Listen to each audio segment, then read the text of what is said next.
मैं कहता हूं गिरिराज भाई, कब्रिस्तान में एक बार आकर तो देख लीजिए ना, सही जगह पहुंच जाइएगा। हिंदू मुस्लिम, इंडिया पाकिस्तान, कब्रिस्तान, बांग्लादेश। अरे भैया निकलिए, अभी ये माल नहीं बिकेगा। नीतीश कुमार जी ने कुछ काम सिखा दिया, कुछ काम करने आ भी गया होगा, वरना सिवाय हिंदू मुस्लिम, इंडिया पाकिस्तान, कब्रिस्तान, श्मशान के अलावा कुछ आता है क्या?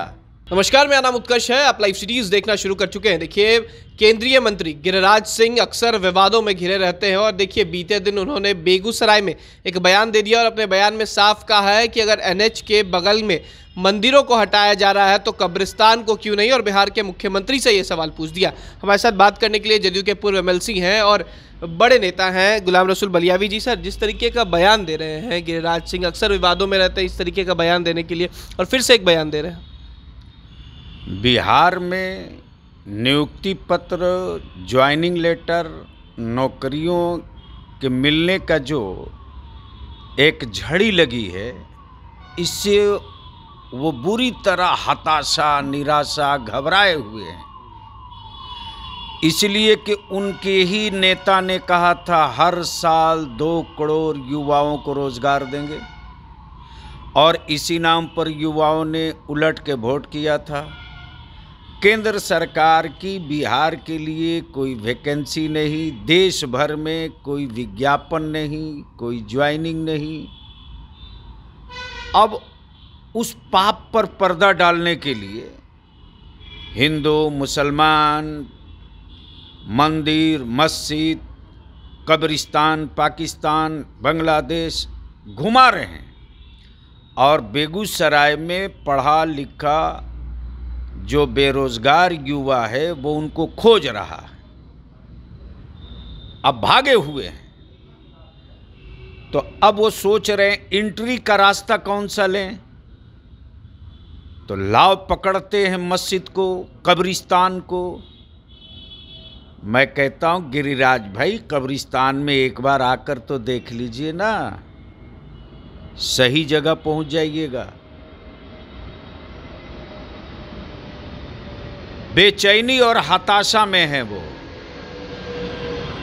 और मैं अब उनसे पूछता हूं, ये जो 4 लाइन है वो बिहार की सड़क है। 4 लाइन की जो तामीर हो रही है, जो बन रहा है, वो बिहार सरकार बना रही कि केंद्र सरकार बना रही है? नक्शा बिहार के इंजीनियरों ने बनाया था कि केंद्र के इंजीनियरों ने बताया था? कहाँ पुल पुलिया बनेगा, ये बिहार के इंजीनियरों ने निकाला है या केंद्र के इंजीनियरों ने निकाला है? तो केंद्र सरकार की योजना से नेशनल हाईवे बन रहा है, इंजीनियर उनका, कंपनी उनकी, आपके टेंडर वो करें।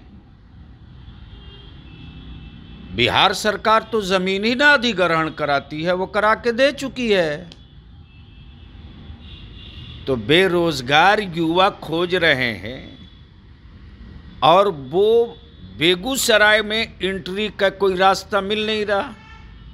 चूँकि सिमरिया से वो जाते, और सिमरिया धाम के लिए जो हमारे माननीय मुख्यमंत्री ने एक बड़ी घोषणा और एक बड़ी परियोजना की शिलान्यास कर दिया है, तो उस एरिया में लोग खड़ा हैं कि फोटो खिंचवाते थे इसी जगह से, वोट का माहौल बनाते थे इसी जगह से।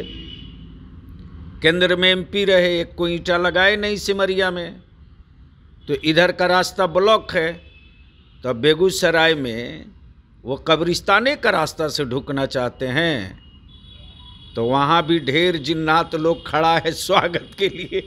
बलियावी जी, एक सवाल और है, क्योंकि जिस तरीके से आप नियुक्ति की बात कर रहे हैं, बीजेपी तो कह रही है कि तमाम जो नियुक्तियां थी एनडीए गठबंधन में निकली थी, अब नीतीश कुमार उसी नियुक्ति पत्र को बांट रहे। अगर है हिम्मत तो नए पद को सृजित करके दिखाएं। उन लोगों को चाहिए कि पहले एक मर्तबा मार्केट से कहीं लज्जा खरीद लें।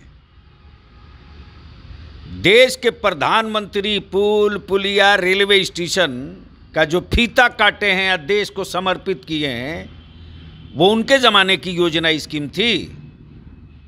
वो योजना स्कीम वो लाए थे। बतावें।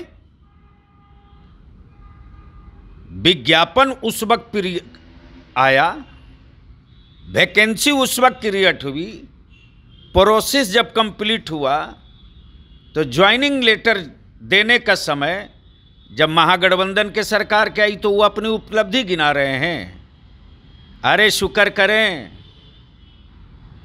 कि हमारे नेता माननीय श्री नीतीश कुमार जी ने कुछ काम सिखा दिया, कुछ काम करने आ भी गया होगा, वरना सिवाय हिंदू मुस्लिम इंडिया पाकिस्तान कब्रिस्तान श्मशान के अलावा कुछ आता है क्या? ये नीतीश कुमार जी की देन है जिन्होंने बताया कि काम कैसे होता है। 7 निश्चय पार्ट 1 क्या है, 7 निश्चय पार्ट 2 क्या है, समाजी समरसता क्या है, आपसी भाईचारा क्या है, सभी तबके का विकास क्या है, न्याय के साथ विकास क्या है। लेकिन जो रंग पेंट चढ़ा हुआ है, हिंदू मुस्लिम इंडिया पाकिस्तान कब्रिस्तान बांग्लादेश, अरे भैया निकलिए, अभी ये माल नहीं बिकेगा। अब युवा खोज रहा, बोले थे 2 करोड़ नौकरी देंगे और चपरासियों की जगह नहीं दिए। 60 साल उम्र थी, 4 साल पर कह रहे रिटायर हो जाओ, तो सब खोज रहा जवान सब। एक आखिरी सवाल है सर, बिहार में शराबबंदी कानून को लेकर सवाल उठ रहा है और अब पशुपति पारस हैं केंद्रीय मंत्री, वो कह रहे हैं 2016 में जो शराबबंदी कानून लाई गई थी उसे खत्म कर देना चाहिए, कई लोग मर रहे हैं। किसी भी दल किसी भी पार्टी के नेता में अगर हिम्मत है तो वह ऐलान कर दे कि मेरी सरकार आएगी तो शराब चालू कर देंगे, करें ऐलान। शराबियों के पीठ पर और शराब व्यवसायियों के पीठ पर हाथ रख करके लोग दिग्भ्रमित न करें और बिहार के युवा, बिहार के छात्र को शराब की बोतलों में अब कोई नहीं ढकेल पाएगा। इसलिए कि देश के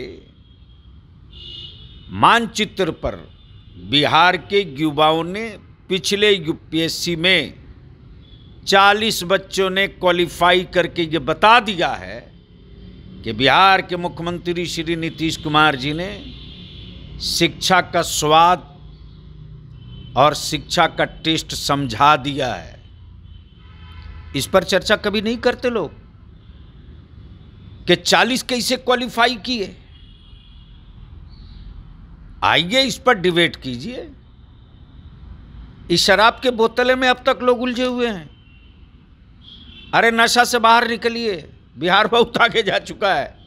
चलिए बहुत बहुत शुक्रिया। ये थे हमारे साथ गुलाम रसूल बलियावी, जिन्होंने साफ कहा है कि अगर किसी पार्टी में हिम्मत है तो बिहार में ये ऐलान कर दे कि शराबबंदी कानून को ख़त्म कर रहे हैं। इतना ही नहीं, उन्होंने यह भी कहा जिस तरीके से गिरिराज सिंह हिंदू मुस्लिम एक करते रहते हैं, हिंदू मुस्लिम की बात करते रहते हैं, आने वाले समय में उनको बेगूसराय कोई घुसने नहीं देगा। फिलहाल खबर में सिर्फ इतना ही। आप हमारे साथ बने रहें, हमारे चैनल को सब्सक्राइब नहीं किया तो जल्द से जल्द कर लें। बहुत बहुत धन्यवाद।